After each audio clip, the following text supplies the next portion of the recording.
नंदेश्वर नामक एक गांव में रहता था एक आदमी किशन नामक। किशन सब्जी बेचकर अपनी रोजी रोटी कमाता था।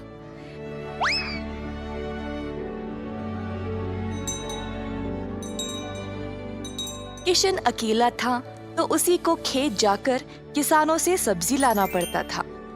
अपनी मेहनत की कमाई किशन बहुत संभाल कर जमा करता था, परंतु किशन अपनी कमाई से संतुष्ट नहीं था और कुछ अच्छा और बड़ा करना चाहता था।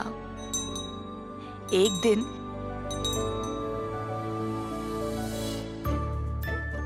किशन सब्जी बेच रहा था जब एक बूढ़ी महिला अपने सिर पर सब्जी की टोकरी लिए जा रही थी। सब्जी ले लो, सब्जी ले लो। किशन उस बूढ़ी औरत को देखकर हैरान रह गया। ये महिला इतनी उम्र में सब्जी बेच रही है। किशन के सब्जी बेचने से पहले ही बूढ़ी महिला ने घर घर जाकर सब बेच दिया। जब तक किशन पहुंचा, किसी को भी और सब्जी की जरूरत नहीं थी। किशन को बुरा लगा तो उसने सोचा कि वह कल के दिन जल्दी आएगा और कुछ न कुछ बेचेगा।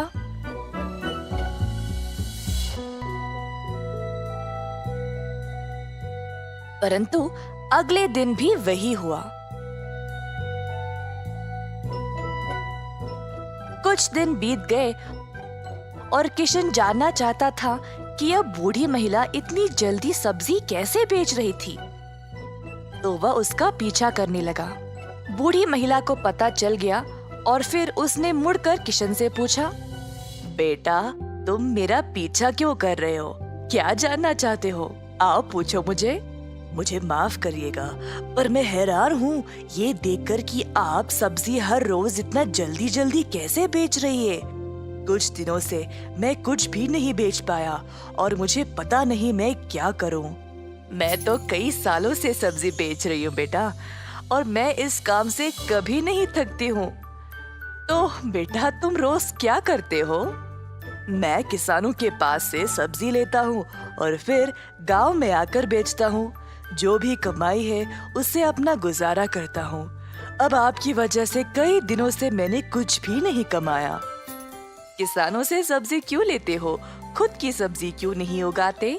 मुझे मदद के लिए कोई नहीं है। मैं एक छोटी सी झोंपड़ी में रहता हूँ और मेरे पास कोई जमीन भी नहीं है खेती बाड़ी करने के लिए। तुम्हें कोई बड़ी जमीन की जरूरत नहीं है। अपने घर के इर्द गिर्द जितनी भी जगह है उसमें ही तुम सब्जी उगाना शुरू करो। मुझे ये बोलने के लिए बहुत शुक्रिया अम्मा। अब केवल उगाना ही नहीं, अच्छे उर्वरक का उपयोग भी करना, तब तुम्हारी फसल अच्छी होगी। किसान सीधा घर गया और अपने घर के चारों ओर बीज बोने लगा। उसने थोड़ी सी भी जगह जाया होने नहीं दी। उसने जड़ खाने वाले सब्जियां, झाड़ियां, लताओं को बोया। कुछ हफ्तों बाद उसके सब्जियां अच्छे से उगने लगी। किशन ने उनको उखाड़ा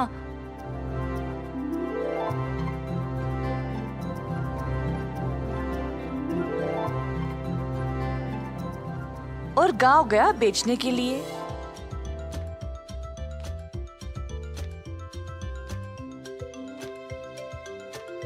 दिन पे दिन किशन को और सब्जी उगने लगी। वह अच्छा पैसा कमाने लगा और सब कुछ जमा करके उसने अपने लिए खेती करने एक जमीन का टुकड़ा खरीदा। किशन अब खेती बाड़ी करने लगा और उसकी फसल अच्छी खासी निकलने लगी।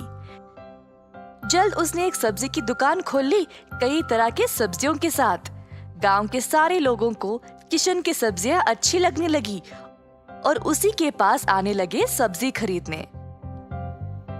किशन ने अब नौकर चाकरों को भी काम पे लगाया और अपनी दुकान को और बड़ा कर दिया।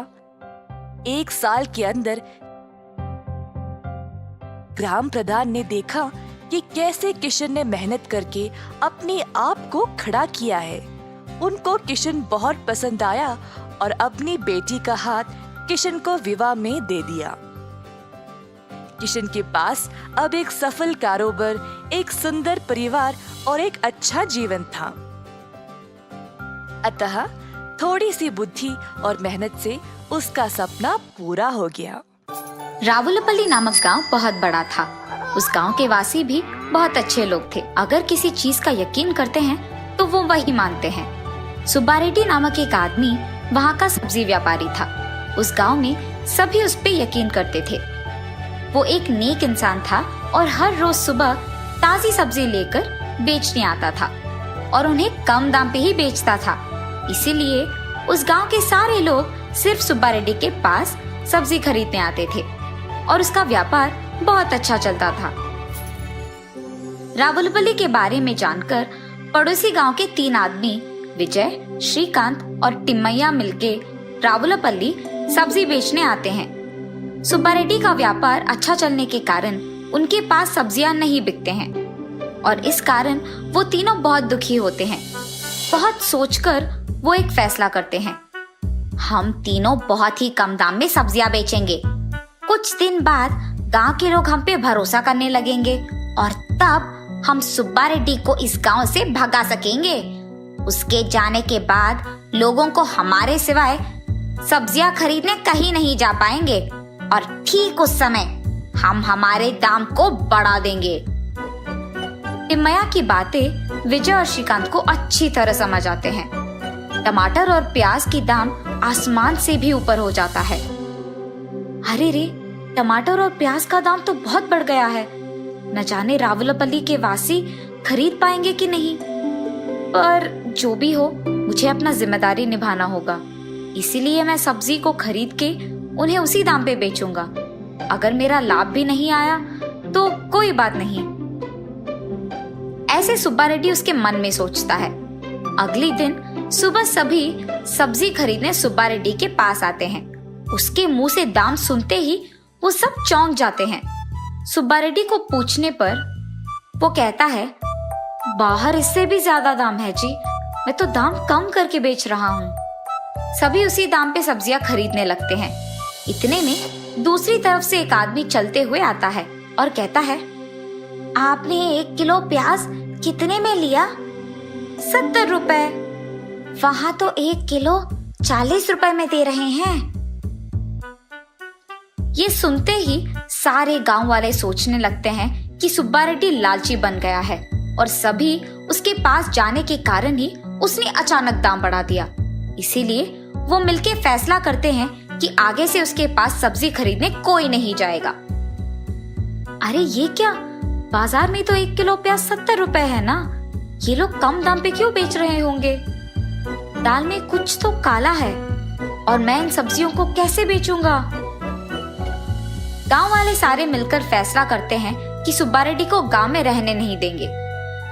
सुब्बा रेड्डी के समझ में आता है कि ये सब पड़ोसी गांव वालों का किया है, लेकिन उसे समझ नहीं आया तब कि ऐसे कम दाम पे बेचने पर उन्हें तो नुकसान पहुंचेगा, तो फिर वो क्यों ऐसे कर रहे हैं? तब उसे समझ में आता है कि उसे गांव से भगाने के लिए ही उन्होंने ये सब किया। श्रीकांत, विजय और टिम्मैया के फैसले के मुताबिक ही सब कुछ हुआ था, लेकिन सब्जियों को कम दाम पे बेचने के कारण उनके कर्ज बढ़ जाते हैं। तब वो सोचते हैं कि इस गांव में सब्जियों की रच तो हमारा है, हम दाम बढ़ा देंगे, और वो बहुत हिम्मत से दाम बढ़ा देते हैं। सुब्बा रेड्डी के चले जाने के कुछ ही दिन बाद रावुलपल्ली में सब्जियों का दाम सोने से भी बढ़ जाता है। सारे गांव वाले हैरान हो जाते हैं और उन तीनों से पूछते हैं। तब वो कहते हैं कि बाजार में तो यही दाम चल रहा है। अब गांव वालों को सब्जी खरीदने के लिए डर लग रहा था और उनके पास और कोई चारा भी तो नहीं था। तब गांव वालों को सुब्बा रेड्डी की याद आती है और सोचते हैं कि बेचारे को उसकी गलती के बिना ही हमने गांव छोड़ने बोल दिया। इतने में एक बूढ़ा आदमी सब्जी बेचने उस गांव में आता है और वो सब्जी बहुत कम दाम में बेचता है। बस सारे गांव वाले उसके पास खरीदने आ जाते हैं और उसके पास सब्जियां खत्म भी हो जाते हैं। उस बूढ़े आदमी को सभी रोज उस गांव आने के लिए कहते हैं। ये जानकर श्रीकांत, तिम्मैया और विजय को बहुत गुस्सा आ जाता है। तीनों मिलकर उस बूढ़े आदमी को चेतावनी देते हैं और कहते हैं कि अगर इस गांव में रहना है तो हमारे कहे दाम पे ही सब्जियों को बेचना है, वरना हम तुम्हें यहाँ नहीं आने देंगे। बूढ़ा आदमी अगले दिन आकर आराम से सब्जियों को उसी दाम पे बेचता है। तब सारे गांव वाले उस बूढ़े आदमी से कहते हैं कि तुम्हारे ही जैसा एक आदमी था सुब्बा रेड्डी, वो बहुत अच्छा था। तब वो बूढ़ा आदमी उसका नकाब उतार देता है और सबको पता चलता है कि वो असली में सुब्बा रेड्डी ही था। आश्चर्यचकित होकर सभी उससे पूछते हैं कि ये सब कैसे हुआ, और सुब्बा रेड्डी सभी को सब सच समझा देता है। उसके बाद गांव वाले श्रीकांत, विजय और तिम्मैया को गांव नहीं आने देते हैं। रावलपल्ली की प्रजा को उनकी गलती का एहसास होता है और पहले जैसे बहुत खुशी से जीने लगते हैं।